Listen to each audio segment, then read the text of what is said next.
It's my privilege today to introduce our keynote speaker, and it's Jeff Jacobsen from Kopin Corporation. I've known Jeff now for quite a number of years, and I'm just delighted to be here to introduce him. Jeff started out getting his bachelor's degree, a BA in marketing. He went on and got an MBA in fiduciary and contract law.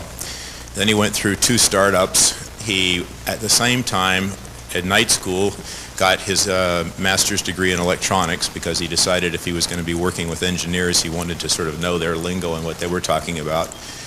In between all of this, he also learned to speak German, Spanish, and Japanese in between. He went through the 2 startups. He was sort of frustrated with the way things are done in America, and you just can't seem to quite get there from here. It's sort of frustrating, as we all know sometimes. And about that time, he was still a bachelor, and Oki Corporation found him. He rose very rapidly within Oki, becoming the vice president of Western technology for Oki. He didn't like some of the things he was seeing in this world, and he decided he wanted to take the sum total of all the knowledge that he had built up, and he wanted to bring it to rest back in America. So he came back and joined Kopin Corporation as vice president. He had about 23 people in Kopin at the time he joined them. Today they're approaching 100. He has brought them somewhere between $20 and $30 million in government contracts, somewhere between $40 and $50 million commercial contracts. And he is probably the most eloquent person I know to tell you not only sort of what you can do in life, but how you can do it. All of you are concerned these days with what's going on in the job markets and the technology markets, the dislocations that are occurring around you. And so Jeff is here to do his best to address those subjects with you. Ladies and gentlemen, will you join me in welcoming Jeff Jacobsen? As much as I'd like to say that I'm here this morning because Will invited me, and that's partially true, I'm here because on December 12th of 1986, I came home from work, and there was an individual I'd never met before driving a battered old Ford Escort sitting in my driveway. And when I got out of my car after having worked all day, he walked up to me and asked me who I was. I told him my name, and he said, "Would you sign for this package, please?" And I signed for it. And I marched off into the house. And when I sat down and opened it, I had been laid off, terminated, or the big F word, fired. Outplaced. I was 33 years old. In order to meet my mortgage, my bills, my obligations, having just sold my home in the Silicon Valley, moved to Colorado Springs, I was probably in the worst financial position I'd ever been in my whole life. It took $8,000 a month just to pay my bills. All of a sudden, I didn't have any money. I just put all my money into a brand new house. Well, to make a long story short, I fought back. For about a month and a half or 2 months, I went through a depression. Many nights I got up and I looked out the window at Cheyenne Mountain. My kids were asleep. My wife was asleep. And I thought about, what am I going to do to them? How am I going to let them down? What are my friends going to think about me? Geez, how could this happen to me? I had a good education. I did a good job. Well, it happened. It's not important so much why, but it happened. And during that 2 months, I got to a point where I was low enough that I bottomed out, and I came back and said, this isn't going to happen to me again. I'm going to take control of my own destiny. The only thing that had ever been holding me back had been the fears and uncertainties and possibly the educational system here in the United States. One of the biggest gripes that I have in the United States educational system is that you spend years training and becoming educated in a particular expertise. And instead of then taking that expertise and that training and telling you how to go about creating a company or a position in life for yourself, they send you through a semester of how to write a resume. They turn you into a technological serf. They tell you that if you put everything that you know down on 2 pages and you walk out, somebody will give you a job. And so you walk along with a white cane and glasses, tapping the sidewalk until eventually you get there and somebody does offer you a job. And the minute that somebody offers you a job, then you need a car. And then there's social pressures. You need a better car. Then you get married and you need a house. And if it isn't the educational system not providing you with some of the basic tools necessary to be self-sufficient, self-reliant, independent, you've got the financial industry tapping into your future and creating debt. So you're only getting started, and pretty soon you've got all these liabilities and all these problems, and you stay in that pretty much the whole rest of your life. You end up in a position of living in fear. Most of us have somewhere between 80 and 100,000 hours during our career. And the Social Security Administration says that 95 to 97% of us by age 65 will be dead or broke, broke being defined as being dependent on someone else to be able to pay your mortgage, your food, your transportation, your medical expenses, etc. How often are we caught in a situation at work or in our career where we kind of think we would like to do something, we'd like to voice an opinion, we'd like to say something, but we don't say it because we're afraid that we'll lose our job, or we're afraid that we're not financially in a position to be able to express that opinion and take the consequences? I'm afraid to admit that. Yeah, well, it happens a lot. And let me tell you that when you reach a point where you, your company, your boss, and the people around you know that if they fired you today, it wouldn't make a whole lot of difference in the way you live, that you'd go on, you have enough money and enough support to be able to find that next job or create your own business, they treat you entirely differently. Same thing with the government. When you go and ask the government for money, if you don't need the money so much, they're really happy to give it to you. It's really true. You can borrow more money than you can possibly imagine when you don't need it. In the early 1980s, there were 1.3 million people employed manufacturing, installing, and servicing automotive carburetors. They're not doing it anymore. As late as 1989, there were 300,000 Americans employed in pressing, designing, and packaging and distributing vinyl records. Not anymore. So what's happening in your profession?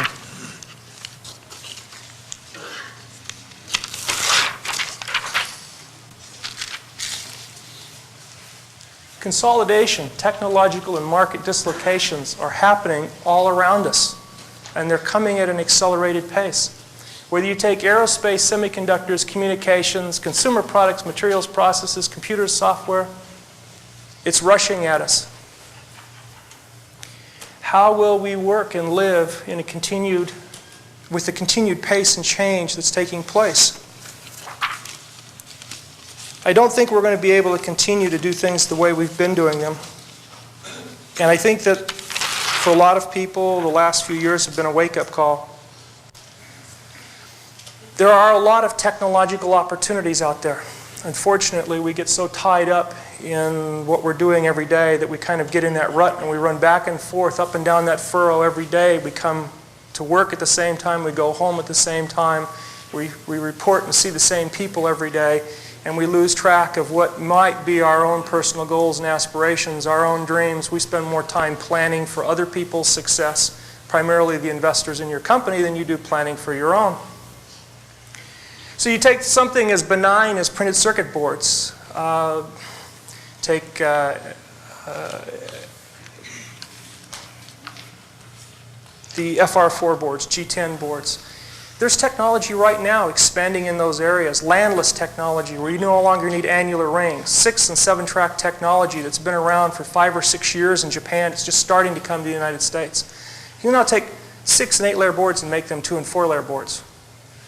There's bismuth-imide, polyimide, diamond and prepregs. There's all kinds of new materials there. There's all kinds of opportunity, and we use printed circuit boards everywhere. System design and packaging, all the new ergonomics and the portability and being able to combine the new energy sources and new battery technologies to make something more portable or survive longer. IC packaging, digital and analog design. You know, it's interesting. Our world's caught up right now in a position of everything's digital. Everybody talks digital. But the whole world's still analog. And until we can build whole computer systems on chips that are smaller than your little finger and it takes little or no energy, much of what's analog is going to continue to stay analog for a long time. We're training all these new engineers coming out of school. They have very little experience in analog. I know I go out and I try to hire people, and I'm better off looking for somebody who's 45 to 65 than I am looking for somebody who's 25 to 35. Well, it's a fact of life. The world has become so preoccupied with digital. I'll give you a real good example. We built a 1280 by 1024 1-inch display. In monochrome, it's 8-bit grayscale. In color, it's 24-bit grayscale. And in digital, because you have to start working with time domains and other issues, it has 44 leads going into it just for the data. Now, I built exactly the same thing for a commercial product. It only has 10 leads, and it only has 2 data lines going to it in analog. It is so simple, and so simple to interface with. Why? Because the government gave me $9.2 million to design a display because they wanted it to be digital. I took the knowledge that I got from that, designed a commercial product, and now I've launched commercial product sales on something that takes very little to interface with, and as far as I'm concerned, is much more capable. IC packaging, you've got solder bump flip chip, tab. Those have been around for 10 years, although in the United States they've been used very infrequently. But now you've got thin film circuits. I'm transferring circuits, stacking them vertically. And the thickness of the diamond impregnated adhesive and the IC is only half a micron. You know, typical IC is about 500 microns thick, 5 1/4, something like that. I can put 100 circuits in the space of one IC now. There are even ways to combine gallium arsenide interface with that so you can optically interconnect vertically, and you use a diamond impregnated adhesive, and there's ways to put waveguides in there so you can send ripple signals back and forth between levels. You can go on in each of these different areas. There are tons of opportunities. Optical storage, transmission, sensing, computers and software. I mean, everybody's aware that you go to the computer store and you're overwhelmed by all the software packages, and you try to figure out which one you want to use, and it's difficult. I've got 6 or 8 graphics programs. I only know how to use maybe 1.5, but I have them because somebody suggested that I needed them. Materials and processes. It doesn't matter whether you're starting with just simple materials and making them better, or making new materials that didn't exist, or whether you're doing industrial design to make something look sexier so that people want to go out and buy it.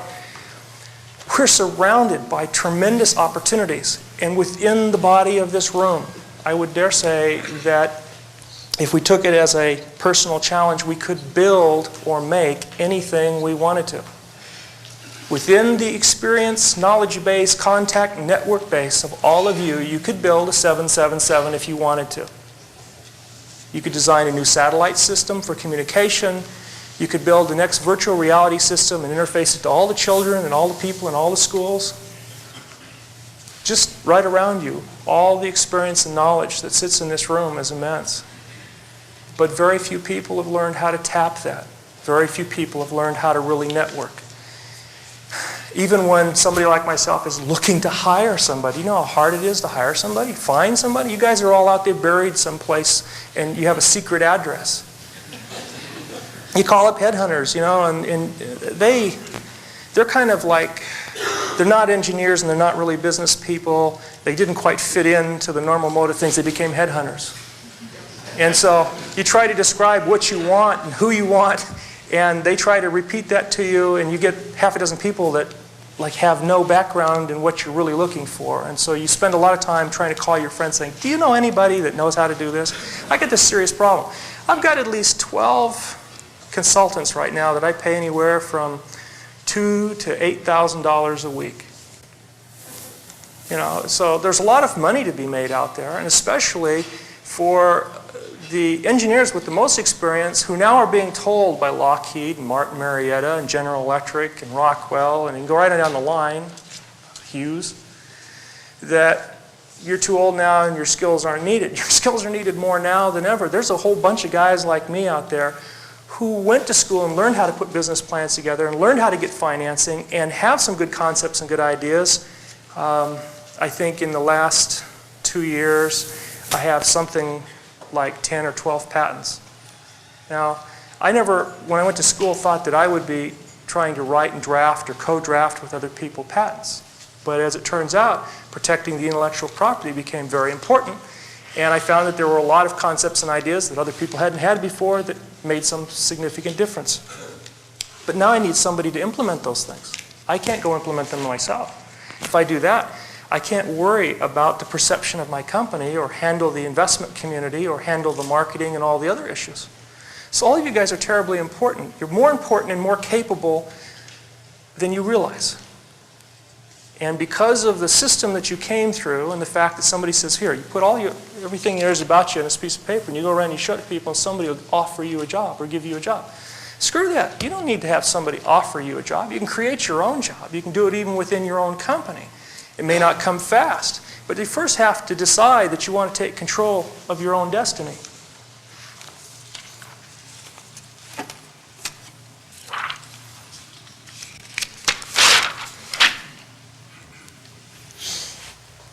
Personal opportunities. This is not meant to be a summary. It's just some simple questions that I put on a foil. Are you in a high growth technology area? If you're not, but the area that you're in is important, then try and find out what those new technologies are that are coming out of a lot of different places in the world and how they're going to impact or affect your business, the job that you're doing. Become the integrator of the new concepts and ideas. And you know what? The more you learn about all these new technologies, the more ideas you're going to have about how to apply them. And the faster you get started, the easier it is for you to project these into your company and to raise your perceived level of contribution to the company. Or better yet, if you have the opportunity to get together with some people that you know and start your own company. Try to figure out what your economic contribution is. I hear a lot of people complain that they didn't get enough raise or that their career's not going the way that they want to. That's only because they're leaving it up to somebody else to decide what their raise should be. Now, I've had a lot of different positions in the last 12 years. I make a really good income. I'm proud of it, but I fight for what I make. But when I do, I go in armed. I know what I've done, what I've contributed, where I'm going, and if he's not going to pay that to me, I'm out of here. Because there's other opportunities out there, and I can go find them. In fact, generally, if you really start looking for them, and you start becoming really active, and you start networking, you'll end up with more opportunities. You'll have people calling you all the time with opportunities. The problem is pick the right ones. What are your career goals? Geez, how many people do you know that spend days or hours putting together a weekly status report? You know, or they have an annual report, or they've got fiscal budgeting. They know more about what they do at work than they know about their own house. Most people don't even have a will. Most people die intestate. Most people don't have enough insurance. In fact, you know, how many people have enough disability insurance to continue to live in the house they live in and do the things they do and send their kids to college if all of a sudden you couldn't go to work? Because most of us trade our time for money. Not very many. There's a lot that you can do by just deciding that you're going to take control of the situation. You want to be happy about what you do. You want to be a contributor. You want to be perceived as a contributor. You want to make more out of the time that you have to contribute than you're currently making. And once you get to a point where you are driven to do that, you will. How often do you guys go see the CEO of your company? I don't care if it's after work. You just walk in and say, hi, I'm so-and-so. I've been doing that since I was 20 years old. And I got so that I knew more about what kind of cars they liked, what kind of problems they had, how they got divorced, what their children are doing, what their goals and aspirations are personally. What you'll find is that if you can figure out what their goals and aspirations are, they tend to reflect the goals and aspirations of the company. And if you can somehow marry or parallel your goals and aspirations with theirs, not only will they know you and recognize who you are and observe what your contribution is, but you'll all be working together. Now, it may seem trivial, but getting to know all those guys, and so, you know, most of the guys that run the big companies tend to be pretty good guys. Sometimes they have to make some hard decisions, and they get treated like they're not very good guys. But they generally didn't get there by being assholes. I mean, they got there because they were fair and they tried to work within the system. And there's a few people that slipped through, but generally, the guys that I have the most fun with are the CEOs of the company because we share a common bond in trying to get things done and trying to find people. What do you do when you attend an industry conference? I'll give you an idea of what I do. It may not be perfect. It works for me. I can do 6 months worth of traveling in 3 to 5 days. Because before I go to a conference, I get a list of all the attendees that were there last year. And if I can, I get a list of all the people that are registered to be there this year. Whether they're a competitor or somebody that I'm interested in talking to about opportunities or situations within their own technology or their own company, I set up breakfast, lunch, and dinner. Now, I'm at a point in my career where it's very easy for me to go someplace and get a suite, and I invite them to my room. I get a suite, I got a dining room table in there, and we order breakfast in. I don't care whether they offer free breakfasts down on the conference floor or not. And we talk about the things that are important to them and the things that are important to me. What I'm trying to do in this is parallel my personal desires for where I want to go and what I want to accomplish and do with the opportunities and the needs of the company that I'm working for or that I'm building. And in doing that, not only do I learn more about my competition, I know more about what's going on currently in technology. I learn things that I'd never learn listening on the general floor in a restaurant. And all these people become friends. And I've got stacks and stacks and stacks of cards that I don't even have a place for anymore. I put rubber bands around and I have them sorted out by, I keep it, even though I've got a computer disk with a lot of stuff on it, I still keep those cards because I know that my computer disk can get corrupted. It happened to me once. Some guy walked in this morning and said that he had to leave because he had a pipe break in his house and his roof fell in on his family room. And I looked right up and said, I know exactly what you're talking about. Because a few years ago, same thing happened to me, except it fell right on my computer. And I had little burn traces on the PC boards and all that stuff. It wiped out everything that I had, or at least it seemed at that time. How often do you take time to invest in yourself? You guys, at least every 3 to 6 months, should be going to some seminar, some continuing education, something at a university. And I don't mean you go there and you listen to somebody give white papers and you talk to the guy that you always know, you always see at the same conference every year. Go there with an idea or concept that, one, you have an interest in that area, two, it's an area that you want to improve in. If you've never written a business plan, go to a conference and learn a little bit about writing a business plan or take a night school course, because until you can write one, you can't really read one and you can't really dissect one. And if you can't read and dissect one, it's really difficult to understand what your company's trying to do or achieve. So you have to ask yourself, what's your plan? And if you don't have one, or if you think that you're not sure how you can structure a plan, look around. You guys have got so much capability here, it's like you can't see the forest for the trees. And individually, each of you have tremendous experiences that you haven't figured out how to channel to get what you want out of your career, out of your life, or whatever. I'm still learning. I'm still growing. I don't have all the answers. But on one side, when I was working for a company and I was in that drone mode every day, and when I wanted to make more money, I had to write a resume and I had to float the resume around and hope that it landed like a bottle on somebody's shore and they pulled out and go, "Ha! Here he is, I found him." And he'd come and offer me more money. That's a terrible way to live. Ask the people around you. If there's something that you need to know or someplace that you want to go, someplace in life that you'd like to be, network within the organization. Call the people that run this thing and say, I don't know what I'm doing here, but I'm really interested in this subject, or I'm really interested in taking my career someplace. What do you guys suggest? And talk to a bunch of people. Now, advice is cheap, and finding advice you can use is very difficult. But sort through that advice and get proactive, and you'll be amazed at how it changed your life.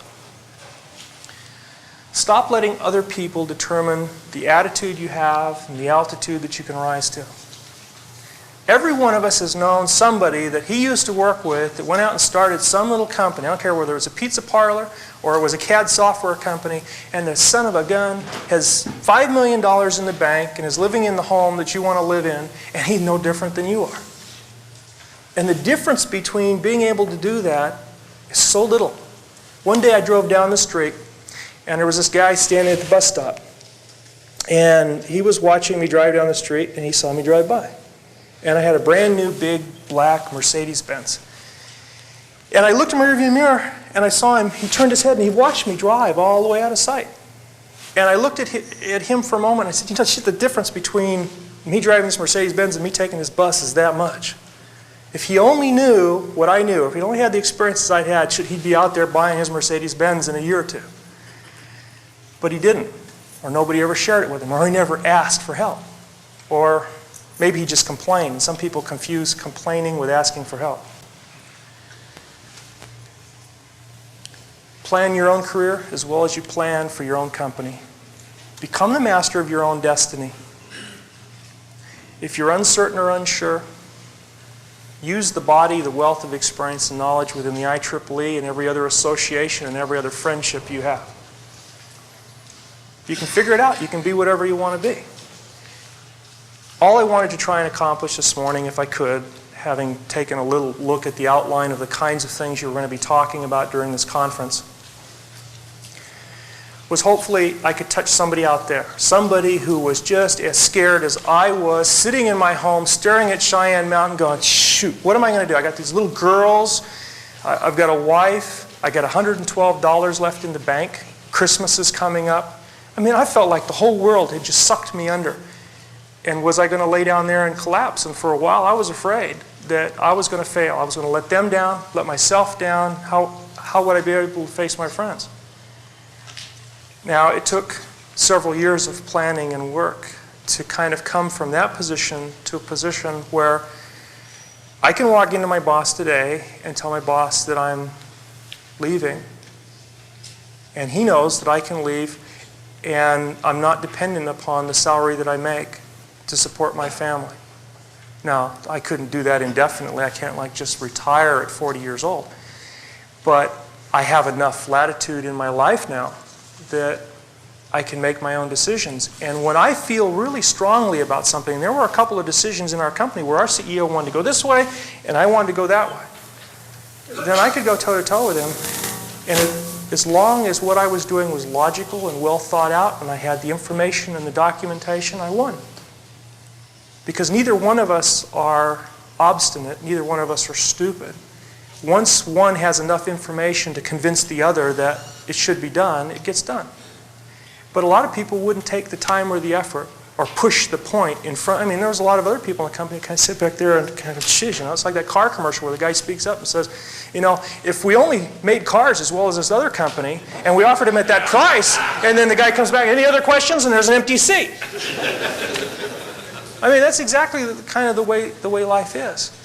And I wish there was a way that, you know, I could give you a blood transfusion or I could do something that would instantaneously cause you guys to just go, wow, I know what I'm going to go do now. And it doesn't matter whether you work for a big company or you start a little company or whatever. Be happy at what you're doing. Get up every morning. I mean, I was kind of happy coming to give this speech. 6 o'clock I woke up and I thought, Jesus, all these things that I'd really like to say. How do you say them? How do you get them across to people?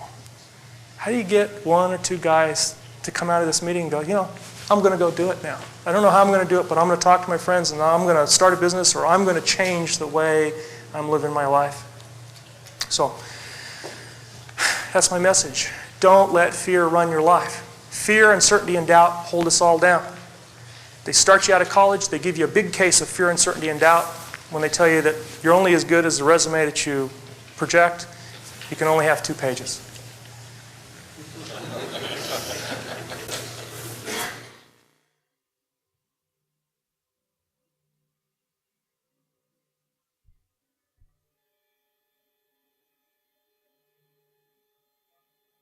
Ever since the start of the day and continued on through lunch, as to the importance of being adaptable in a rapidly changing world, And in this plenary session, which was organized by the Career Activities Council, the focus is on career development in a rapidly changing world. In the past, it was possible under what you could call the old covenant, the sort of thing that Tom Watson had promised IBM workers years ago, that you come to work for the company and you've got a lifetime career, you do a good job, the company will be with you for your entire career, and you can retire with serenity and prosperity. The old covenant between employer and employee isn't there anymore. As has been pointed out, first we were pushing for pension portability, and now even the administration is talking about it. The average worker today has 7 or more jobs in a working lifetime. Lifetime careers with one employer are a thing of the past. The focus is shifting now from employment with one employer to employability. That is, you've got the skills that can be used wherever you go. You have to be a marketable commodity. It may not always even be in the same career path. Because you have to keep competitive skills in order to find the work to adapt as technology evolves, lifetime learning is in now. The new word is a career resilient workforce, dedicated to the idea of continuous learning, where the individual is responsible for his own career or her own career management.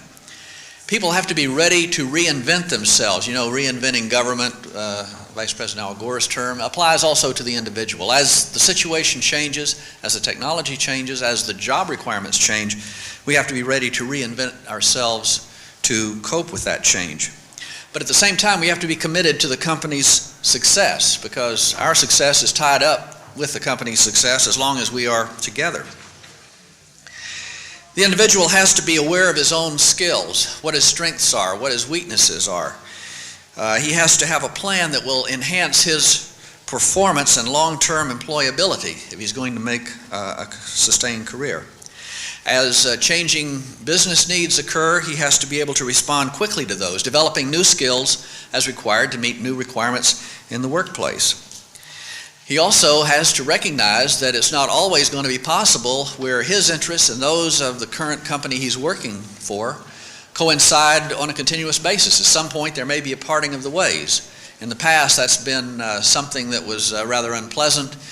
You figured something was wrong if you had to leave the company. In the future, it just might mean that there's a divergence of interests or skills, or you may find better opportunity somewhere, so there will be no necessary stigma attached to the fact that you recognize you have to leave the company and go somewhere else. And in fact, the company may wish you well and say, hey, you're welcome to come back if in sometime in the future we do find our interests once again coinciding. Those are no-fault exits. You know, you've heard of no-fault insurance, so now we've got no-fault exits. What is called the new covenant is a situation where employers help the individuals develop better employability. The more enlightened employers are recognizing the importance of continuing education and doing something to help the employees achieve what's needed in order for them to support the company.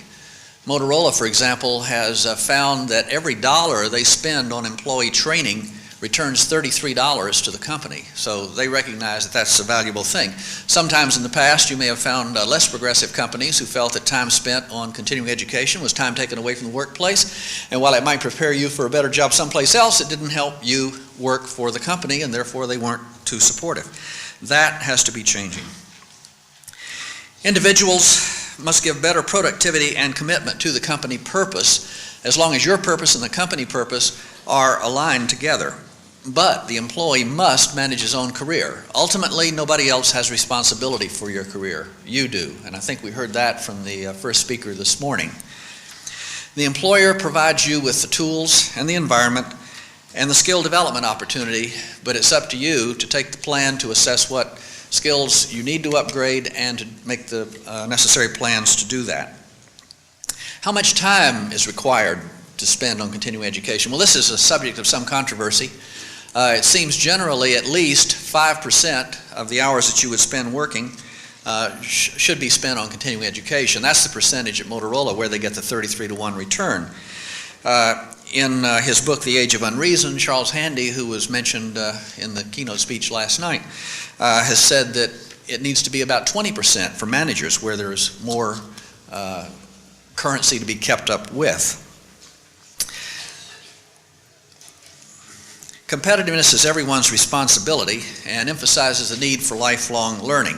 You can't count on the management of the company to push the company forward. Actually, there's a covenant, there's an agreement between you and the company. You have as much responsibility as they do. It's not just the managers, but it's also the design engineers, the marketing people, the financial people.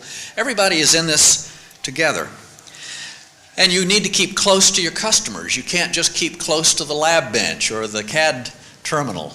You have to understand that the customer's changing needs could result in a change in the skills that you have to have in order for your company to remain competitive and to meet those needs. Benchmarking and updating your skills is a continuing challenge and something that you have to keep current with.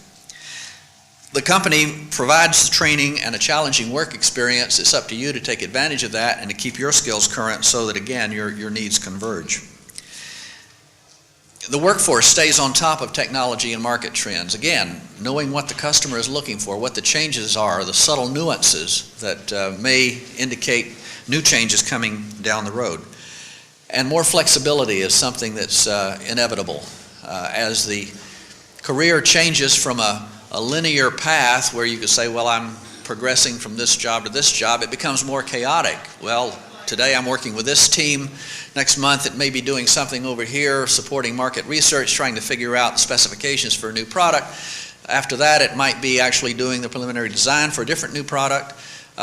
There's no longer a straight line path, but still it's in the interest of the company and therefore in the interest of your career. Everybody has to help shape the company's strategy, and the strategy has to be shared.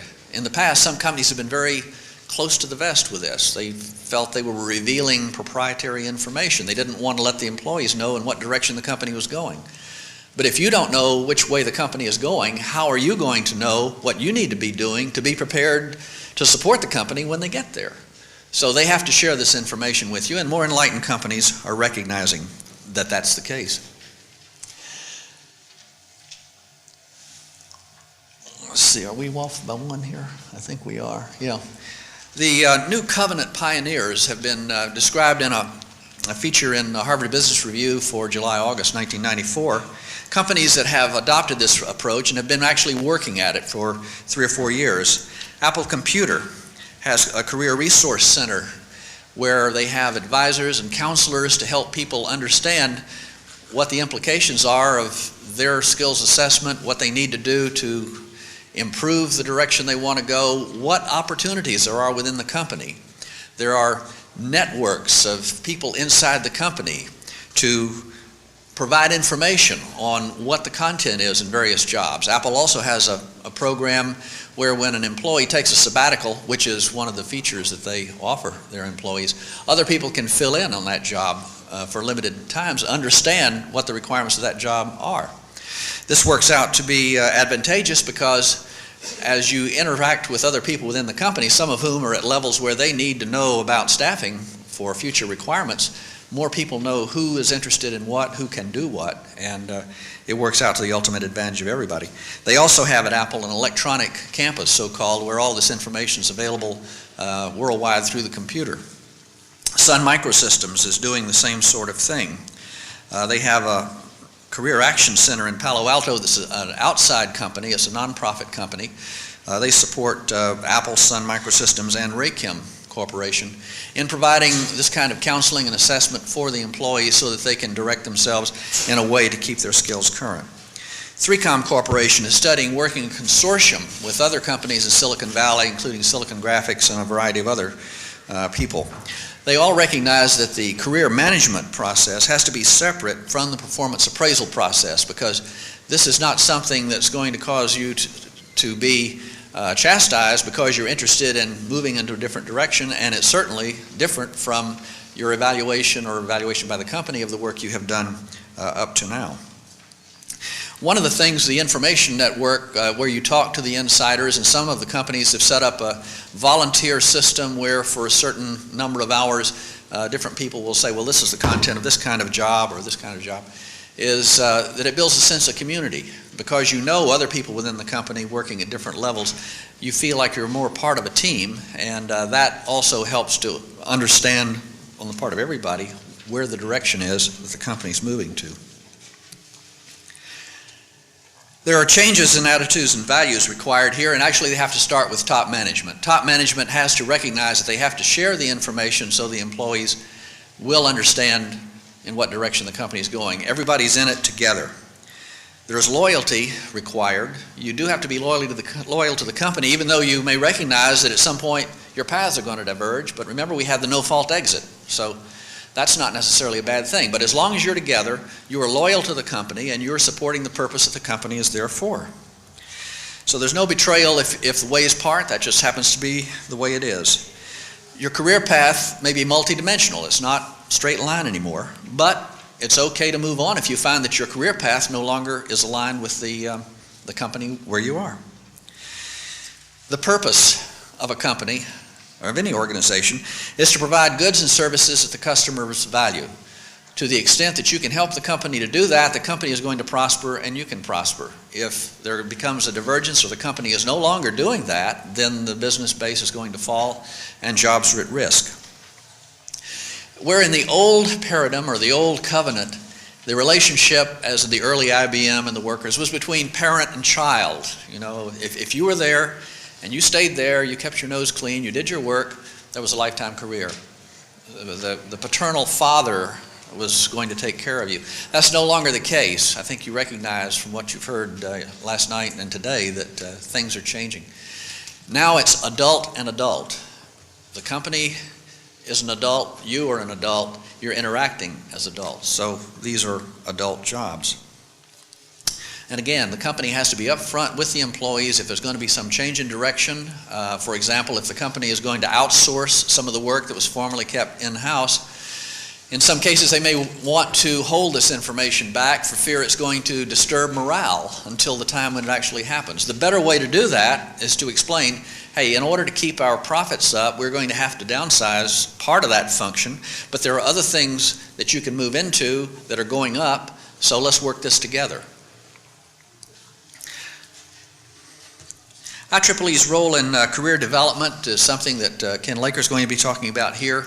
I don't know if you're aware that we do a biannual careers conference that's sponsored by the Career Maintenance and Development Committee of the Career Activities Council.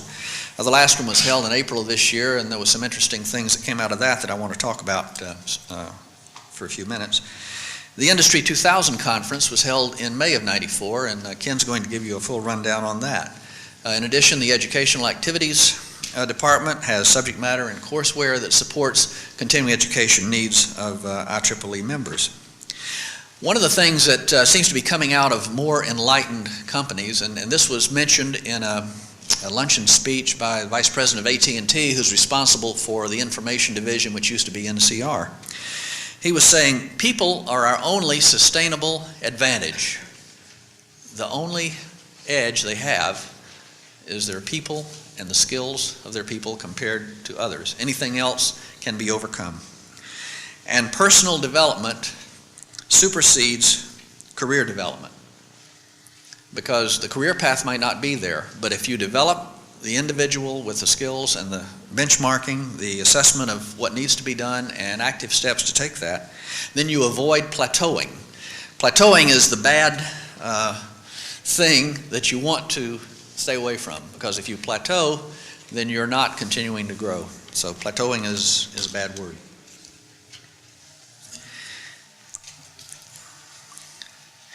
One of the things that, well,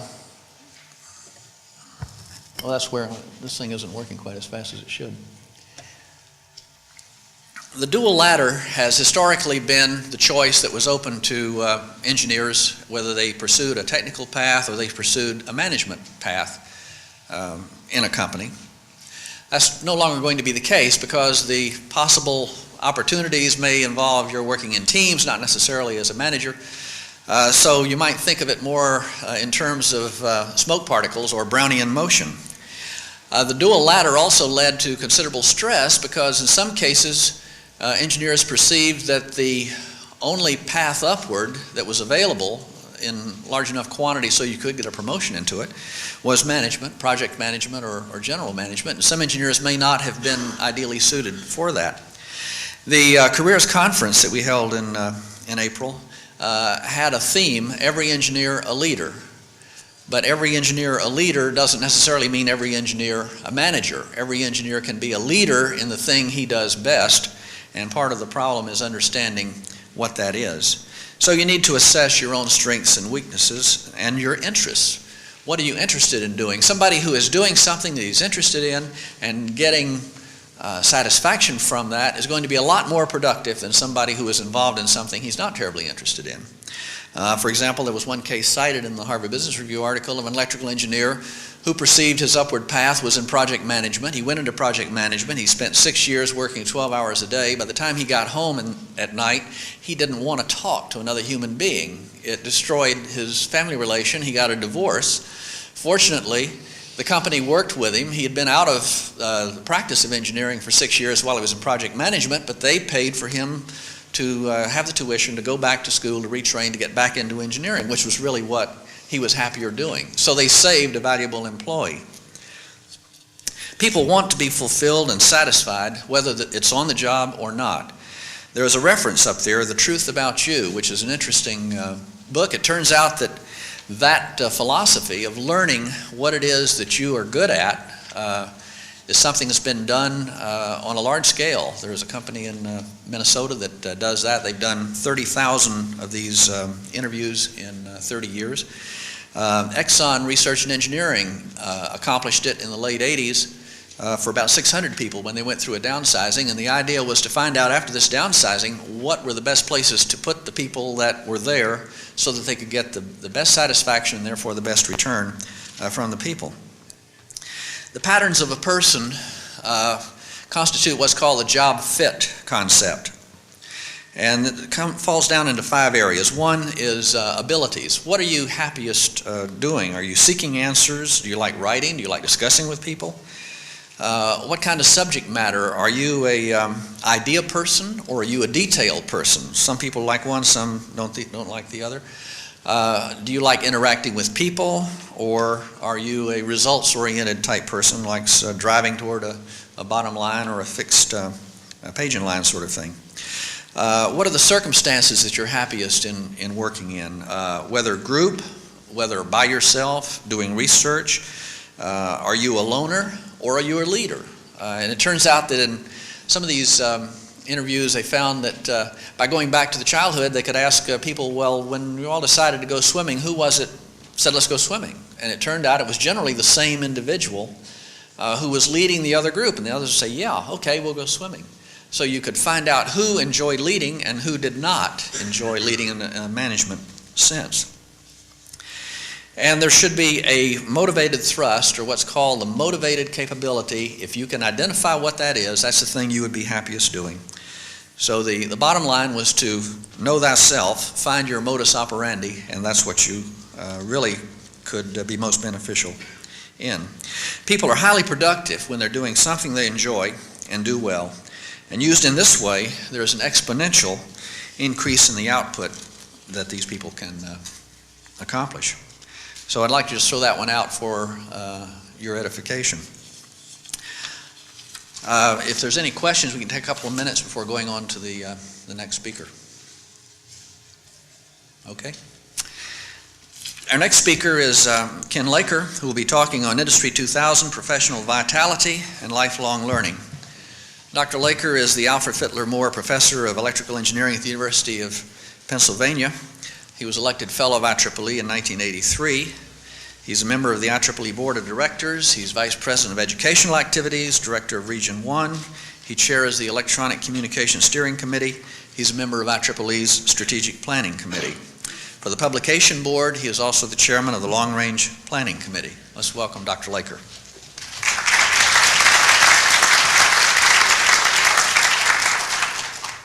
Thank you, George. You make me sound like Superman. I don't do all those things at once. I'm not sure I did them all.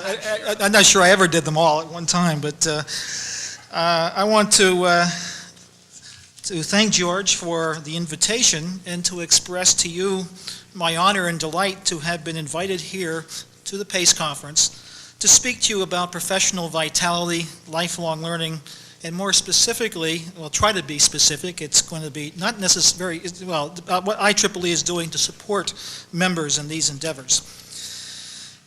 I will be looking for your inputs and ideas. We're always looking for good volunteers to work on those activities which you are most interested in or you feel are most important. And so I have purposely listed all of the media by which you can reach me. The post office address, email address, voice phone, and fax phone, and I respond to all of those. And I would truly invite you to provide inputs, feedback on what you've heard here, as well as if you have an interest of working with us and the rest of the Institute in areas that will improve the programs and value that we provide to our membership with regard to professional vitality. I think it's important for you to understand where I'm coming from when I talk about professional vitality. I'm going to give you a definition which doesn't come from a dictionary. I don't know whether there is such a definition. I haven't seen one necessarily in the literature, so I'm going to give you the one that I'm referring to as I make my presentation. And what I mean by professional vitality is a sufficiently current and sophisticated understanding of the skills and knowledge base, technical and non-technical, that enable an engineer to be productive and to grow as an engineering professional until retirement. Very important that it's technical and non-technical. You'll hear, in fact, at Industry 2000, the title was Technical Vitality. I view technical vitality as obviously as a subset of professional vitality. It's very important, but it's not the only important areas of growth and in education that our engineers, our members, need to can be concerned with. Another definition I'd like to give you, again, this is Laker's definition, and if you don't like it, you can create your own. And this refers to lifelong learning. And I'll refer to lifelong learning as continuous enhancement of the skills and knowledge base achieved after the completion of the first academic degree that entitles the individual to practice his or her chosen profession. In our fields, that's largely the BS in electrical engineering or computer engineering or in a related field. For us academics, one might argue that's the PhD degree, but let's use the BS degree as that entree degree into the profession. Another word that you've heard George use, I'm sure you've seen it all over the place, is continuing education. And why I see continuing education relating to lifelong learning, it's a subset of what I'll refer to as lifelong learning. And it refers to short courses and other more formal, non-degree oriented examples of lifelong learning programs. And so you'll see from a variety of vendors short courses. Many societies within IEEE deliver half-day or full-day short courses at their conferences. Sections and chapters also do these kinds of things. But lifelong learning is more than that. Lifelong learning includes reading. It includes going to section meetings, going to seminars, which would not necessarily fall into the definition, or the used definition of continuing education. So I think it's important that we understand these definitions. Next view graph. I think most of you are aware of the IEEE, hopefully all of you are aware of the IEEE strategic plan. Over a period of about 3 years, many of us have been involved in writing a plan which is the first that will serve the society as the Institute as we approach the 21st century. It has 6 major goals. One of those major goals is career enhancement. And I have included the text of that goal, and I'll read it to you. Empower IEEE members to realize lifelong careers in electrotechnology by providing a broad range of resources that will enable them to prosper and to develop and update their professional and technical competencies. Now, let me make a relationship between my definitions and terms used in this statement of this career enhancement goal. First of all, the professional vitality that I refer to is the professional and technical competencies here. So let's make that parallelism, if you will. The resources that I refer to here are lifelong learning resources. That includes the intellectual content, the planning tools, the skills assessment tools, tracking tools, many of which I'm talking about do not exist. And that's part of the things that we'll be concerned about as we move forward in developing the IEEE program in professional vitality and lifelong learning. Next overhead. From what I've been hearing in George's presentation, from what you, I guess the presentations made yesterday and perhaps earlier today, and in George's presentation, perhaps this is a good summary of the situation that we find ourselves in. And clearly the perilous path that we as engineers walk in terms of going forth from our academic education, that first degree, so to speak, and marching forward through retirement and having the kind of satisfying and productive careers that we all thought we would have or like to have from the time we finished our academic degree is fraught with peril. Technology changes very fast. In fact, in electrical engineering and computer engineering is perhaps the fastest changing engineering field of all the fields. At least that's my opinion. And so the burden of keeping up is greater for us than perhaps other engineers and in perhaps other professions. Like all folks who work in professions, we have many distractions from keeping us moving forward and maintaining and growing our professional vitality. We all know what they are, and we also, I think here, it's illustrated what the potential downside is if we don't do the things that we should be doing in order to maintain our professional vitality. Technical obsolescence is a clear path for no job.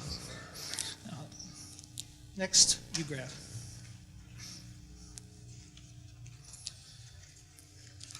I'd like to share with you some quotes. The first two actually come from presentations that were at Industry 2000, and I'll say more about Industry 2000 in a moment. The first one by Ray Waddups, and Ray is a vice president at Motorola, and he heads up Motorola University West.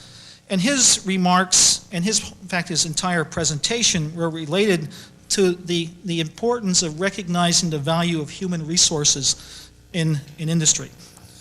And I think those first two sentences that he mentions are just so important for us to recognize, particularly those of us who have management responsibility within our corporations.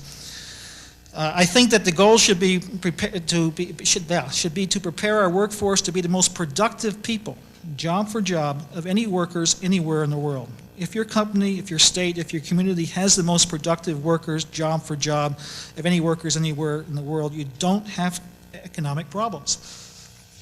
That's probably a broader statement than just our professional lives. It's probably a very good statement from the point of view of referring to society in general. The next quote comes from Paul Gehrman, and Paul works at IBM. Paul was also a speaker at Industry 2000, and he had undertaken a year-long study of relating corporate policies and degree of commitment to professional vitality of their workforce and business success and competitiveness. And what he has to say here, I think, is very much to the point. James, I can't pronounce that last name, Porot, chair of the National Engineers Week and president of the American Association of Civil Engineering, speaks to the need and, again, another stress that we have as engineers at this time and as we look into the future to broaden our skill base, not only technically, because most everything we do is interdisciplinary, but also in other non-technical areas.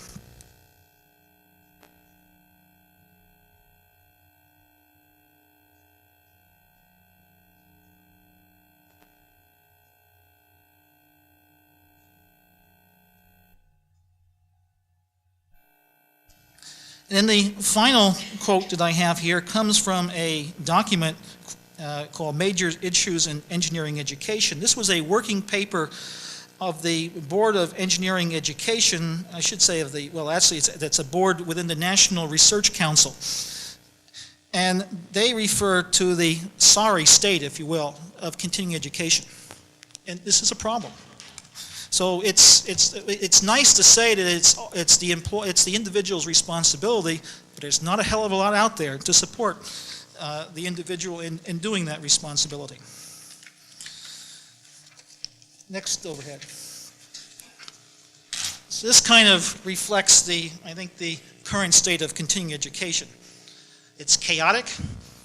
I think as a result, engineers for that and of course the other competing things that go on in our lives, continuing education has tended to be an afterthought for most of us. And if you look at the continuing education market, if you will, you find that there are numerous and seemingly infinite offerings on every imaginable topic. There's no structure or means of support for planning for continuing education. There are no measures of quality. I mean, I don't know about you, but the number of advertisements that I get coming either to my office or to my home for continuing education opportunities are so voluminous I can't even read them. And I have no idea which of these are good, solid courses that will do for me what I need. And I'm sure you're in the same position. This has to change, and in all the meetings that I've gone to regarding both the industry as well as National Science Foundation, they really are looking for the professional societies, IEEE being one, provide leadership in this area. So this is an introduction. Next view graph, Peter. Let's see what happens if I put forward. Does that do anything to you? I'd like to now talk a little bit about Industry 2000. Say a few words about professional vitality through lifelong learning. Say a little bit about some of the IEEE products and services, and some of our future plans for providing members a means for planning and doing their lifelong learning process. Peter, next view graph. Excuse me, George, when should I be? Okay, good. Industry 2000 was held back in May. It was a 2-day workshop. It was probably a unique IEEE conference, and there was no registration fees. People came there to work, and on that basis, we chose to offer this meeting to the attendees at no registration fee. We had grants from outside agencies, the National Science Foundation, the Sloan Foundation, and also the IEEE Foundation that covered all the costs of this workshop. There were also some contributions made by a couple of companies as well. So there was at no cost to IEEE, but it was important that we felt that we make that statement that the workshop be at no registration fee. Our purpose was to identify the lifelong learning needs of industry and to define a strategy through which IEEE can work together with industry, academia, government to maintain the, I'll use the word professional vitality of engineering professionals. The meeting was a 2-day workshop. About a dozen volunteers and staff remained after the workshop to recap the workshop and to formulate the action plan that is being accomplished by committees within the Educational Activities Board. Next view graph. Attendance, we purposely limited the attendance because we wanted an interactive meeting. There are lots of sessions where folks get together to do brainstorming and the like, and that's impossible to do with a cast of 1,000. So 100 attendees is what we wanted, and that's what we got. We sought to get a broad spectrum of participation in terms of size of companies. In fact, the NSF support was specifically to provide grants, travel grants, for folks from small companies to participate. We had many job titles ranging from vice president down to folks like me who don't have any administrative title. broad sets of experiences, from those working in research and development, to those working in manufacturing, to those in education, and to those in government. And I mentioned the different entities in that process. So we had a broad spectrum of participation. That's what we wanted, and we achieved it. The next overhead gives a snapshot of the agenda. We started each day with a plenary session. We had 2 panel sessions. In between the panel sessions were breakout sessions for the individuals that were participating to address certain questions. And then there were reports of these breakout sessions, and those really formed the basis for the output of the meeting. I must say that the attendance here the attendees were highly committed. At 5 o'clock on Friday, we had 90% of the attendees still with us. And everyone, as far as I could tell, were participating actively in the breakout session. So it was a very committed and a work-oriented group that met during those 2 days. I mentioned Ray Waddup's his plenary presentation, combating technical obsolescence in the global economy, set the stage for the workshop very nicely. I referred to one of his quotes that came later in his presentation. He noted initially, as he started off his presentation, he noted the tremendous change that has taken place within our industry. I don't know if this is a correct number, but it's probably a good order of magnitude, is that the technology has changed in many areas of our field by an order of magnitude every 6 years. He mentioned that during the 1990s and beyond, people will be the strategic advantage, not technology. We have more technology than we know what to do with. It's how to make use of that technology, and so people will be the strategic advantage. Companies who survive will be among the more efficient and those which do things differently. And among the things doing differently is recognizing the importance of the professional vitality of their workforce. Education is the world's best investment, is one of the things he said. George referenced some of the amount of time that Motorola folks put into their professional vitality. He remarked upon that, and also remarked to his view that had a tremendous effect on the success of Motorola, and I think we all think Motorola is a rather successful company. An important element of this, of encouraging our engineers to continue their professional vitality in a serious way, is for that to come from the top. Top-down commitment is very important. That doesn't mean lip service. That means even the president and CEO of the company actually participating either in teaching and or in doing his or her own continuing education. By the way, continuing education doesn't stop because you become president of a company. It certainly doesn't stop if you become an IEEE fellow.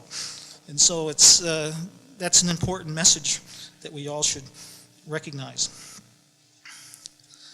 In the panel session that was chaired by Al Moyer, who's at Hewlett-Packard, talked about the trends and challenges in terms of maintaining technical or professional vitality. And in that session, I won't go into the great details, there was much reference to what was referred to as the nomadic engineer. In other words, recognizing that there is no stability, or almost none. It's certainly gotten the instability in the career of our careers is significantly less than it was, and perhaps will get even more so. And the fact that folks will move from company to company, and this might be a global type of phenomenon. And how that impacts how companies view their investment in their engineers, it also impacts how you might deliver education. So there was a lot of discussion here in terms of the use of information technologies. Also, there was discussion of the problems of the small company. I mean, Motorola can put forth millions of dollars. I think $110 million was kind of the estimated cost of supporting their programs. Small companies obviously can't do that. How do they compete? And one of the messages that we got is that out of this is that with an IEEE, we have to focus on the needs of the small company. If we do that, we'll certainly meet the needs of our members, and if we do good things, large companies will use it anyway, because they can't do it all either. I should have mentioned that continuing education, lifelong learning is not a finite problem. It is infinite in dimension, and there's more to do than any of us can do alone. But it became clear to us, though, that the small business, and if you look at the demographics of where our workers are going, more and more of our young graduates and are going to be finding jobs among the small companies.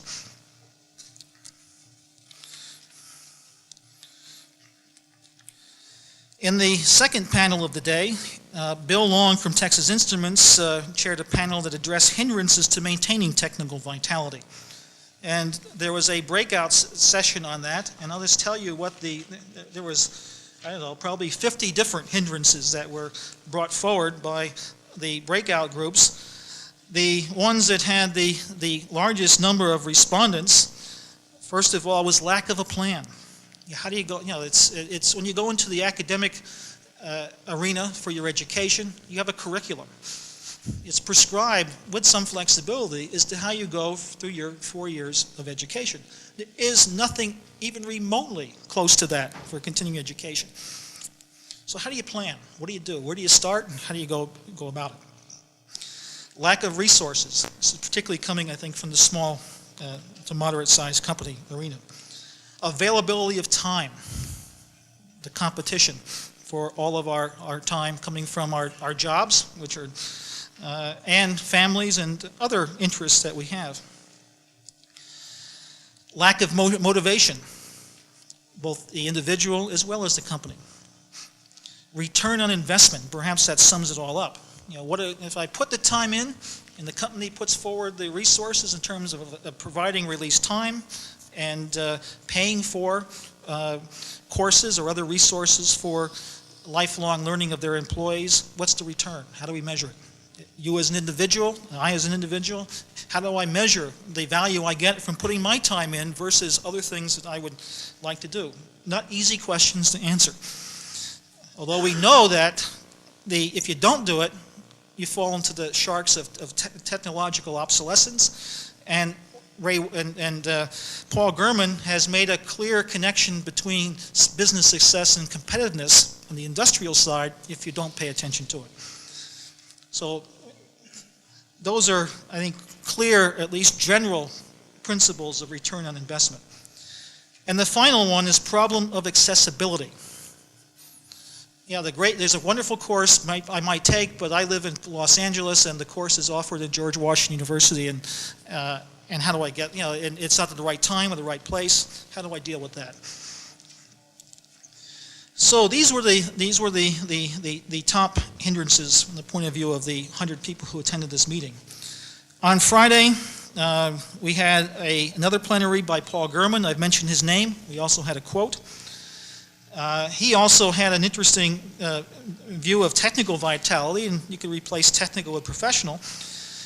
But he referred to technical vitality as the ability to learn new technologies quickly.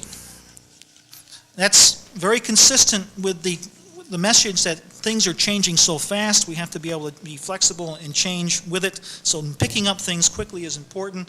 That requires, that's not a simple thing. That requires one to have a very sound, fundamental knowledge of the things that we've learned as undergraduates and perhaps other fundamentals. So being able to move quickly is not so easy if you've forgotten half the things that you've learned through your education up to the point where you need to move quickly. Another element of technical vitality he mentioned was the ability to push the technological envelope as far as you can while preserving the cost structures of the organization. As I mentioned, he, as part of his study, was interviewing. He interviewed 132 people, mostly from companies that were recommended to him, and he was able to make a very clear case for the investment by industry in terms of maintaining maintaining professional vitality of their engineers to their business success and competitiveness. By the way, this will become, his report will be captured in a Spectrum article, which will occur sometime during the next few months. The panel session, existing methodologies and available resources, focused on, again, information technologies as a means for disseminating educational programs. Also on the role of industry or universities. And universities have a hard time. Those who have gotten into continuing education have a difficult time making it because not a lot of folks subscribing to what they do. Part of it is the concern about return on investment and our own incentives for participating in these courses. The other is the lack of planning, the lack of knowledge of what's good and what isn't. And so the business out there is hindered by lots of things and it isn't doing very well. So the final session was focused on the strategy for IEEE. And that's what I will now get into. Next few graph, Peter. As mentioned, I think over and over again, it's the responsibility of the individual engineer. Professional vitality, lifelong learning. When I was a young engineer starting at AT&T Bell Labs, my boss told me something that steadied me very well, is that I'm here and the administration here is here to help you in terms of your development in the corporation. But nobody has a greater vested interest in your career than you. So on that basis, I took that to heart and felt that I wasn't going to count anybody. And I would suggest that when I speak to our students at Penn, I say that as well. But that oversimplifies the issue. And one of the messages at Industry 2000, and one that I'm carrying forth wherever I have a chance to speak, is the issue is greater than that. Peter, next. Is that we need to have a culture change. Yes, it is the individual's responsibility. But also at the undergraduate, in the undergraduate education, we have to develop, as we redo the undergraduate education, that's a whole other presentation perhaps, we have to provide means for instilling in our students the desire and the responsibility for their lifelong learning. To give them the confidence that enable them to pursue learning of topics on their own or in, using various methods and tools that become available to be able to assess what they need and what they don't need. And so that has to be done at the undergraduate level so that our students are prepared to enter into a profession that requires this of them. Then there needs to be support. The corporation has to support, as has been mentioned here, the top-down. It has to be an important priority for the companies that our engineers work for. Professional societies have to work with the companies and the education providers to ensure that the content, intellectual content is there, the planning tools are there, the means by which that engineer can progress through their lifelong learning and do it in a way which is relevant both to their job as well as to perhaps their own professional development ideas. And to work with government. Here, I think one of the references was related to perhaps it would be a good idea for, I don't know whether USAB has taken this as their agenda, but there should be a tax incentive for pursuing for monies that engineers put out of their own pocket to maintain their professional vitality. It's in the nation's interest that they do that, and so that, from that point of view, it perhaps is a legitimate reason for a tax incentive. Next view graph. After Industry 2000, I had the pleasure to participate in an NSF workshop on engineering education. It was entitled Restructuring Engineering Education to Focus on Change. Lifelong learning came out in that in spades, and it relates very much to what I have talked about here. We have not done a good job through the undergraduate education of any of us in preparing our students for this endeavor. That has to change.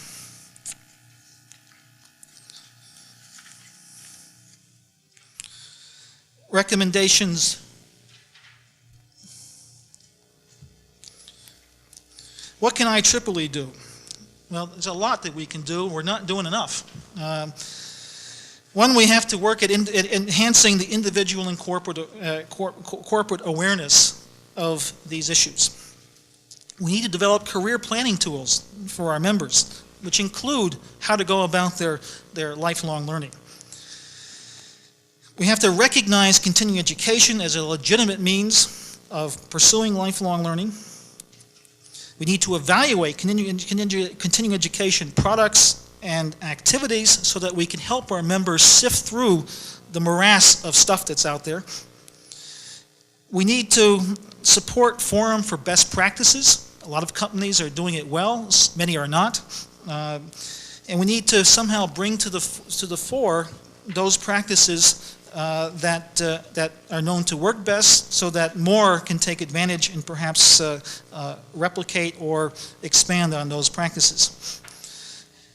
And finally, to encourage the use of information technology. The any place, any time, the accessibility is perhaps best going to be achieved using the information technologies that are there, that we've created and are available to us for these purposes. As I mentioned, we have a final report coming, which will be this fall, and there will also be a video proceedings. Let's talk about professional vitality. Let me just, use this overhead slide to graphically demonstrate that we have our traditional chain of academic education, the undergraduate, master's, and PhD, but all the time, regardless of where you leave the academic education, at what degree level, continuing education and lifelong learning, you don't lose that. That need doesn't go away. And depending upon how you pursue your education, whether it's direct from undergraduate through the master's to PhD, or you do have working stages in between, continuing education and lifelong learning through other non-traditional means are truly important. Next view graph. This 3 minutes. This slide indicates how technology is progressing with time and how our skills are lag behind that technology. And this is assuming, in my opinion, that you have kept all of your undergraduate skills current. You've refreshed them, you use them, you have a sophisticated knowledge of them. If you don't have that, that skills thing is much further down than that. Next view graph. And I'll have this one and the next one, and I'll come to an end. Professional vitality. This is my prescription. First of all, and this is not easy. I mean, it's I'm not trying to produce here an easy formula. And if someone has one that's easier, please tell me about it, because I don't know. First thing is you have to maintain and enhance the undergraduate knowledge base. This includes mathematics and natural sciences. This is not something that usually gets enhanced or even nourished in the normal work life of an engineer. However, if you want to go to the literature, to a book, to read on a subject that's new, what is the stumbling block? What enables you, what prevents you from learning it quickly is the fact that it requires some mathematics or perhaps physics that you haven't touched in 10 or 20 years. Computer utilization, core engineering sciences, engineering design, experimental measurement methods, written and oral presentations, and professional topics. This is quite a long list. each individual has to decide what are the fundamentals that they have to keep current and have to develop a sophisticated use and command of. Updating knowledge. This is tackling new and postgraduate topics. If you haven't done the first bullet, that second bullet is even more difficult.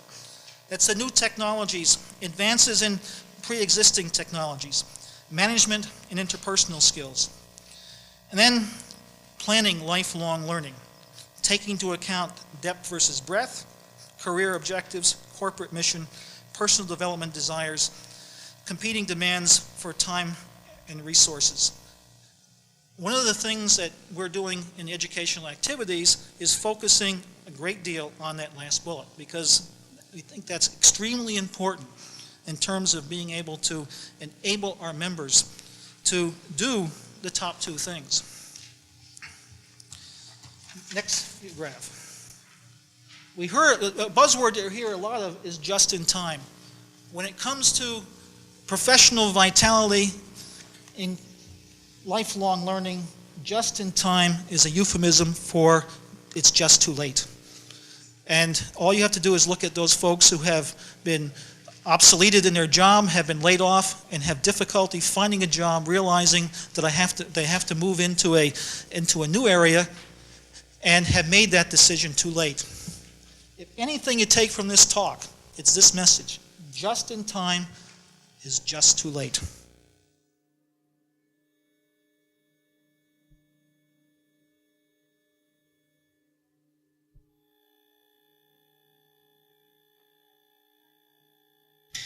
Thank you so much for inviting me to address your conference. I am speaking today not as a representative of Congress or of the Science, Space, and Technology Committee, but as an observer of administration and congressional policies that affect global employment. These policies impact your jobs, your future, your standard of living, and those of your children. They raise many questions. I have no definite answers, but want to pose some possibilities for you to think about and begin to discuss. A cartoon appeared in the newspapers this spring that pictured a new college graduate being handed a spatula by the college president, who said, "Go forth and serve mankind."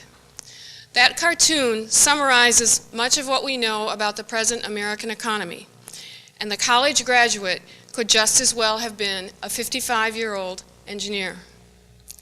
The questions we must address are three. First, can we maintain our national standard of living in a global economy where there are hundreds of people for every job? Second, what are our policymakers doing to plan for the economic future of our citizens? The policymakers are doing little or no planning. Number three, we must demand a complete shift in economic policy. The end of the Cold War, the globalization of the economy, as exemplified by NAFTA and GATT, the continuing advance of automation and information technologies, and the relentless downsizing of corporations are affecting employment as never before. These are not job-creating events. Computer-aided design systems help one engineer do the job that 6 to 12 engineers did 2 decades ago. A Cummins engine factory in Indiana has a new team workplace where a smaller number of workers make $8 per hour, about half of what the previous workforce made. People talk of the eeriness of factory floors because of the small numbers of workers. Information technology has facilitated the elimination of a whole layer of management. You all know how risky it is to have obtained membership in the 50-50 club. That means 50 years old with a salary of over $50,000. In other words, a middle manager. In their relentless drive for higher profits, multinationals compete with each other to eliminate these mid-managers and others. In the first quarter of this year, these companies eliminated 100,092 jobs, or 3,106 jobs every day, mostly in the communications, aerospace, computer, transportation, and retail industries. Many more jobs were eliminated by smaller companies. Announcements of job cuts and management restructuring are inevitably rewarded with stock price surges the next day on the Dow Jones. Earlier this month, the Wall Street Journal reported that major companies increased after-tax profits 39% over last year. Those that did best contained their costs. How did they contain their costs? Heavy investment in technology and years of restructuring have resulted in relatively low unit labor costs and profit margin improvement. It's a different story, however, for those that get laid off. When they get rehired, it is for lower salaries, fewer benefits, and less security. And this is a worldwide phenomenon extending even to companies in the developing world, which hope to compete in the new global economy. The world is already short of jobs. According to the United Nations International Labor Organization, 120 million people are unemployed and 700 million are underemployed. 47 million more enter the job market every year, and there will be 750 million more in the next 20 years. With the demise of subsistence agriculture, that is the inevitable result of free trade in agriculture goods, hundreds of millions more will be moving to the cities and clamoring for jobs. Another way of improving profits for the multinationals is to move facilities overseas to cheap but productive labor markets. Motorola, for example, gets workers as skilled as those in the U.S. in Beijing for $65 per month. Even a superb educational system cannot protect U.S. workers against this type of move. We praise the European and the Japanese educational systems and their apprenticeship training programs for young people. But according to Financial Times earlier this week, joblessness in Japan is at a 7-year high. There are 100 job seekers for every 62 jobs. The cause? Corporate Japan is shifting production to cheaper Southeast Asia locations and cutting domestic recruitment. Germany's BMW and Mercedes-Benz are willing to leave their highly skilled workforce behind, build new plants, and train new workers in the U.S., not because they are better, but because they are cheaper. And U.S. companies do the same with Mexican or Chinese workers. According to the UN's World Investment Report, multinationals have created 8 million jobs since 1985. Virtually all of them were in foreign affiliates. 7 million were in developing countries. But while their productivity climbs, third world workers face multinational corporations no more conducive to improving the workers' lot in life than were the coal and steel barons of another century. Just as Cummins Engine cut workers and pay by 50% in Indiana, third world plants are also looking for ways to cut salaries and employees. When I visited a GM-owned maquiladora in Matamoros last fall, the manager told us that the company had moved there because of the low wages. Workers make $2 an hour, but the plant's technological, productivity, and quality levels are equal to or greater than comparable plants in the U.S. But even at $2 an hour, reduction of the workforce by upgrading technology is already underway. Maquiladoras in Matamoros are also trying to reimpose a 48-hour work week. Just recently, Sony broke the 40-hour ceiling gained after a long union struggle by setting up a dual system, 40 hours for old workers and 48 hours for new. Nissan, Texas Instruments, and Xerox have state-of-the-art facilities in Aguas Calientes, Mexico, employing tens of thousands of Mexicans. But these workers do not share the profits of the plants. Most of them live in slums with 2 telephones for 20,000 people. The developed countries cannot maintain their standard of living if forced to compete with equally productive but dramatically cheaper third world workers. These countries in the third world will continue in a labor oversupply mode for many years, a situation which significantly distinguishes them from the United States in the same stage of industrial development and guarantees long-term, worldwide, downward pressure on wages. What we have then is a situation where the developed world is losing well-paying jobs that have supported a consuming middle class. We are actually losing consuming power. The developing world is getting these good jobs, but they aren't middle-class jobs anymore and don't support much more than a subsistence lifestyle. What should the role of the policymaker be in meeting these challenges? First of all, he or she should get his or her respective head out of the sand and stop mouthing platitudes about free trade, the shortage of scientists and engineers in the U.S., and pipe dreams about the magical future awaiting anyone who undergoes additional training. It is, however, very possible that the dominance and political correctness of the free trade gospel will stop any meaningful discussion of the problem. One of the most disappointing aspects of the NAFTA debate was the refusal of any of its proponents to have a serious free trade policy debate. At the time, we should have been discussing what kind of society we wanted and how we were going to achieve it. All we heard from the administration, the think tanks, and the pro-NAFTA forces was, "Trust me, free trade is good for you."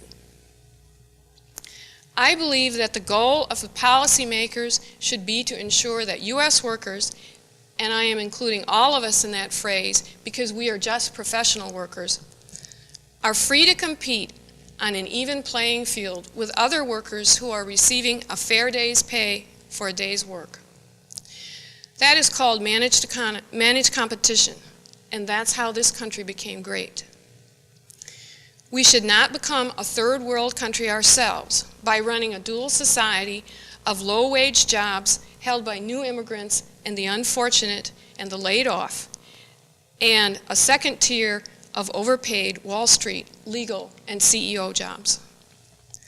The policy wonks, however, seem to have accepted the latter scenario with barely a whimper. A recent meeting in Jackson Hole, Wyoming, of government officials, economists, and other experts from industrialized countries concluded that the developed countries had only two choices: to keep their minimum wage low and below inflation growth to attract low-paying jobs for their citizens, which is the U.S. model, or to keep their income support benefits up with the resulting high unemployment rates of the European and Japanese countries.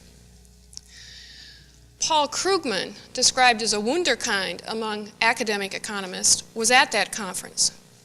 He recently wrote in Foreign Policy that, and I quote, "It is obvious that something has gone wrong with the promise of economic growth, stimulated by technological gains.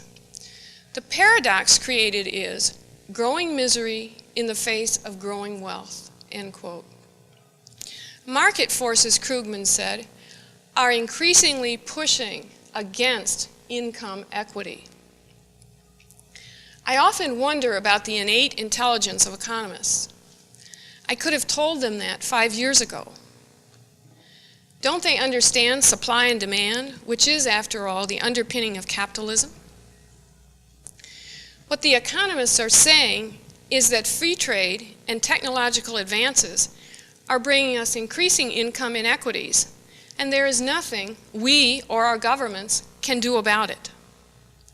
I call that deliberately third-worlding our own society.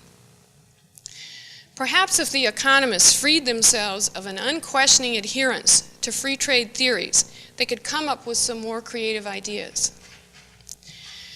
President Clinton brags about the new jobs created, but a survey of American industry indicates that most are not high-paying jobs.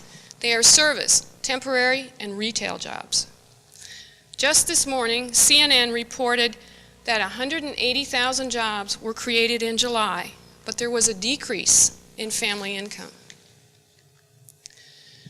Labor Secretary Rice says that all American workers need is more education, particularly in the technical fields. But if 50% of our college graduates had science, math, and engineering degrees, Would they find high-paying jobs in their fields? No, there would be too many of them. The New Scientist reported in June of this year that current science and engineering college graduates were already having a hard time and should think about combining their degrees with study in law, business, public policy, and communication so that they could get a job. And we must remember that 75% of our citizens are only high school graduates. They are the ones who define our standard of living. If 50% of the new high school graduates went on to become skilled technicians, would they find high-paying jobs in their fields? No, because the country can absorb only so many of them. The result would be falling wages. I have nothing against better trained workers, but that is the India solution, where you train workers and then have to export them because there are no jobs domestically. You may think that competition for industrial jobs has nothing to do with your highly skilled jobs, but to a great extent, professional salaries are based on blue-collar salaries. In a world economy, if blue-collar salaries are low, the salaries of professionals who compete worldwide, such as engineers, will be most affected. Computer programmers, scientists, and engineers are on the front line of the global white-collar, free market labor battlefield. Let's look at computer programming for a minute. According to the August issue of CPU, IBM, Motorola, and Texas Instruments have production and research facilities in Bangalore, India. Oracle will soon put its 5th and largest R&D center outside of the U.S. in Bangalore. Apple is setting up a development and education project in the Ukraine, which has 500,000 computer programmers. Apple will train them and assign programming tasks at 1/4 of the price of a U.S. programmer. Their inventions, like ours, will be sold worldwide. This has to impact the job prospects of the average U.S. programmer. Engineering is described as the discovery, refinement, and application of technology. It shapes all aspects of our society. It is not surprising, then, that one of the first professions that every country promotes is engineering. A developing country is a country that needs engineers to build its infrastructure and its industry. But right now, there are a lot of good engineers in the world, and not enough work for them. This fact has changed the entire engineering employment equation. IEEE Spectrum, a year ago, in its Jobs at Risk issue, found that the only place in the world there was a shortage of engineers was in Hong Kong, and it actually suggested that U.S. engineers begin to learn Mandarin. It's true that there are some new high-tech jobs for engineers, but they are not reserved for you in the first world. As international corporations move their facilities to cheaper locations, jobs in the field such as product design, process engineering, and software development are moving with them. You were used to competing with your counterparts in Germany, France, and Japan. Now you compete with the best that India, Mexico, Korea, China, and Brazil have to offer. They cost a lot less than you do, and often they are just as good. India alone has 1/3 of the world's PhD scientists and engineers. Other countries have thousands, if not millions more. The pell-mell rush of the world's nations into free trade agreements with their accompanying international joint ventures further weakens the connections of any corporation to the well-being of a specific country's economy. The bottom line controls everything. Our research efforts are also being internationalized, with the result that skilled jobs created are shared with other countries. The end of the Cold War only speeded up the process. There are no longer two competing, somewhat duplicative systems. We all compete for the same jobs. Additionally, although very high-tech research continues to be done successfully in the United States, it cannot be counted on to spin off into domestic manufacturing facilities, providing employment for many engineers and skilled workers. Let me refer to the Sematech experience. After a $1 billion federal investment, which did help recapture leadership for the U.S. in the semiconductor equipment manufacturing field, the General Accounting Office warned that a net job increase was not evident because of what it termed the increasingly complex international business relationships. That's a delicate way of saying that semiconductors continue to be manufactured in cheap labor markets because that's where the profit is. Downsizing of U.S. corporations by eliminating large numbers of middle managers, which one economist calls wringing out excess employment in the American economy, also impacts on you. More senior engineers frequently move into management and free up jobs for younger people. Where are these laid-off senior engineers going to go? Back to the drawing table or the computer? Into contract engineering? Early retirement? I don't need to discuss with you the impact of defense downsizing on engineers.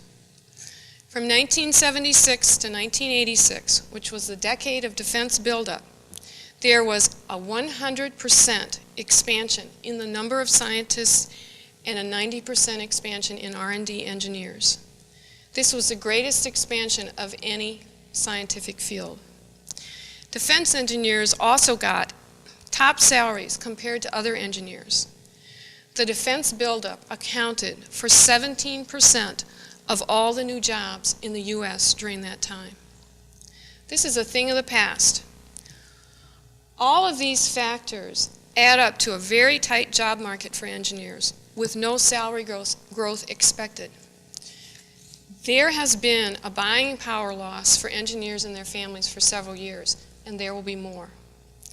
This year, for the first time, graduating nurses received higher wages than engineers. What are our policymakers doing? Very little. Many are in a state of denial, or they are trying to preserve existing jobs through defense technology conversion programs. As you may know, there's also growing resistance in Congress to further defense cuts because it means more skilled job cuts.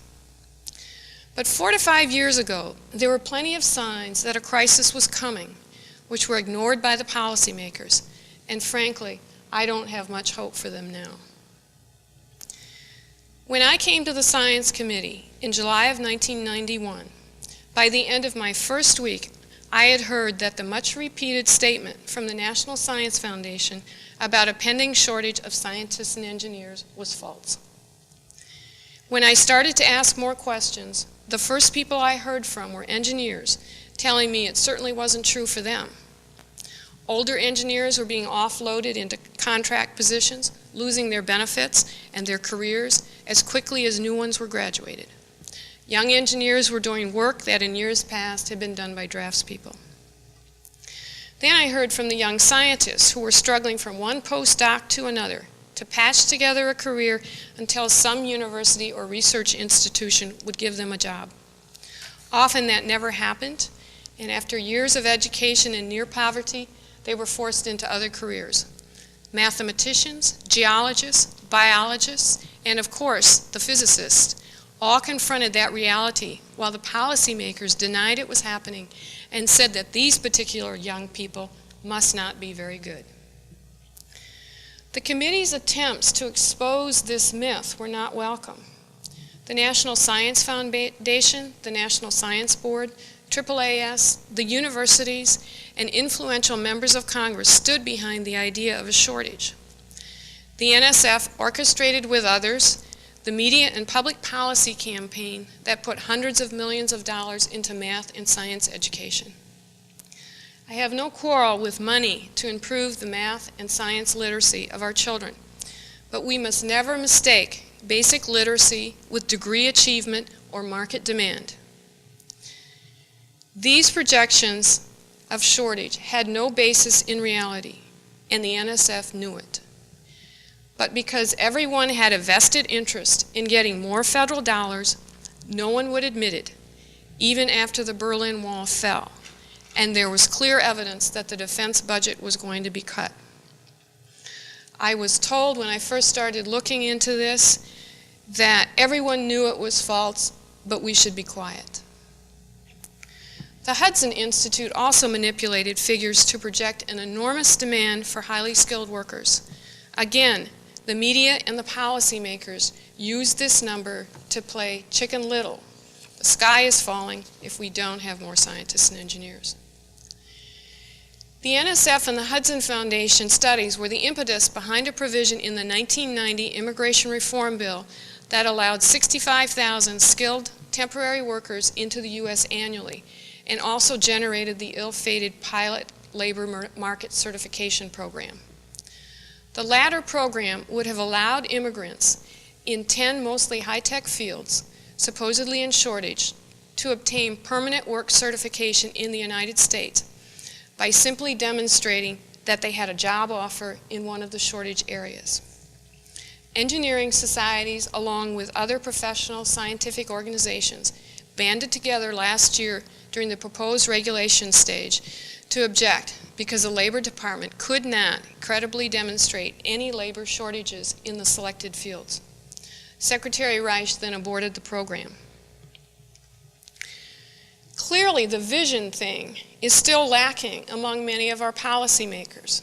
Now they tell us if we train or retrain, there will be new high-tech, high-paying jobs waiting for us. And for some, there will. But all of us know highly skilled people already out of work or taking new jobs that pay significantly less than their previous ones. If there aren't good jobs for them, where will the jobs be for the new workers? Policymakers are very careful not to mention the number of jobs that will be created and the salaries that they are going to pay. Perhaps it is then true, as one economist said, the whole purpose of all this downsizing and free trade is to reduce our salaries, which he believes are too high. Labor Secretary Reich already knows these problems.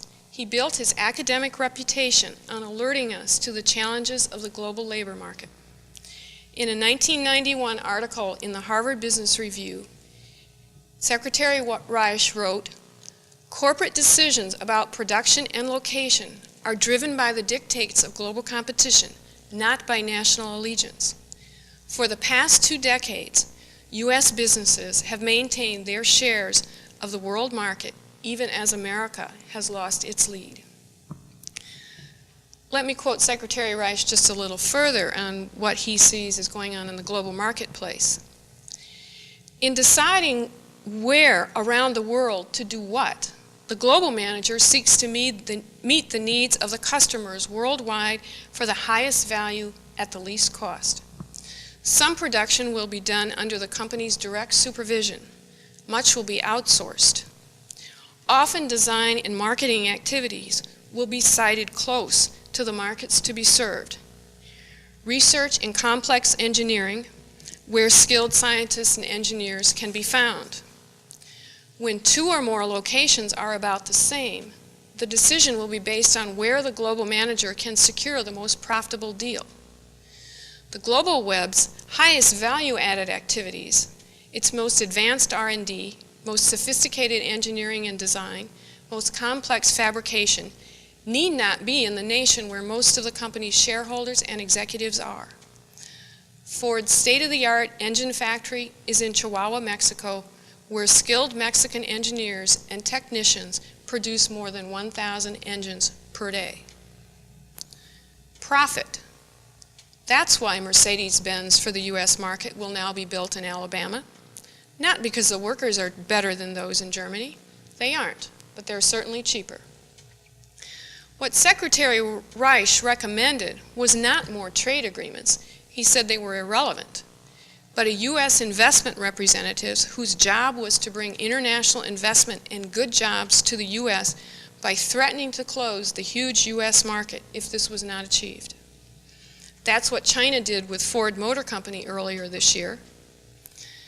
China basically said to Ford, if you want to assemble your cars here, then you're going to move your components factories here also. But as a key policymaker now, Secretary Reich is constrained by political pressures to downplay both the ability of the rest of the world to compete with us as workers and the need for us to develop any concrete action plans. Publicly, he supported NAFTA and GATT unreservedly. Privately, he admits he doesn't know any more than you or I do where the high-tech jobs are, or how many there are going to be, or what his training programs are for. His main legislative program, which will probably not succeed in this Congress, is combining 6 dislocated worker programs and beginning to simplify the employment and training system. These are laudable goals, but they do not create jobs. I want to pose a partial solution, a variation on the managed competition which made our country great.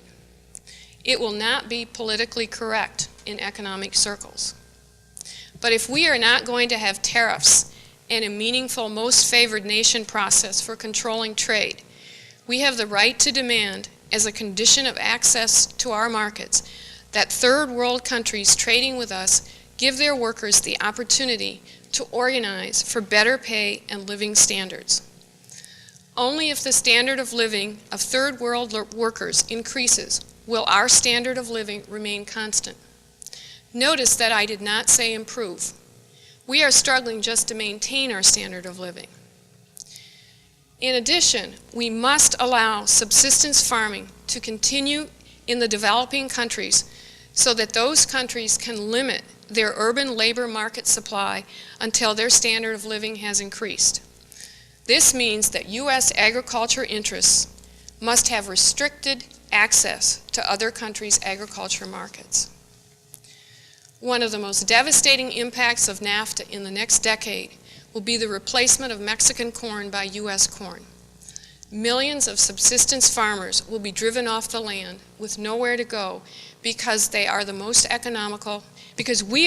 economical corn producers in the world. They will skew the labor market for decades, both in Mexico and in the United States.